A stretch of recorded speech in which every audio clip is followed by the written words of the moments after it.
دەزانن بابەتێکەیە لە کەرکووک ڕوویداوە بەڵام بەهۆی هەڵبژاردنەوە خەڵکی و میدیاکانیش ئاگیان لێ نەماوە. بابەتەکە زۆرش گرنگە. فەرمانگەی بەشەخۆراکی کەرکووک ئاگادارێکی گرنگی بۆ هاوڵاتیان ڕاگەاندووە. بەم شێوەیە دوامۆڵەت دەداتە ئەم هاوڵاتیانی کە نەیانتوانیوە لە ماوەی ڕابردوو پرۆسەی نوێکردنەوەی کارتی بەشەخۆراک ئەنجام بدەن.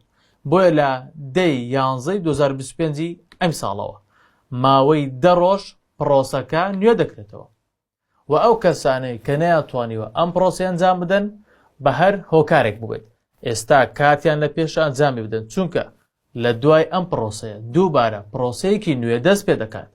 ئەویش ناوتۆمارکردنی خێزانی نوێیە لە ناو بەشەخۆراک بۆ ئەوی بتوانن پسوڵەی بەشەخۆراکیان هەبێت و واتە بایعی ئیتر ماگانە دەتوانن بەشەخۆراک و نەوتی سپی وەربگرن. هەر کەسێکیش دەزانن ئەم پرۆسەی ئەنجام نەداوە دەتوانن لە ڕێ ئەم ڤیدیۆی بۆی بنێرن و ئاگاداری بکەنەوە.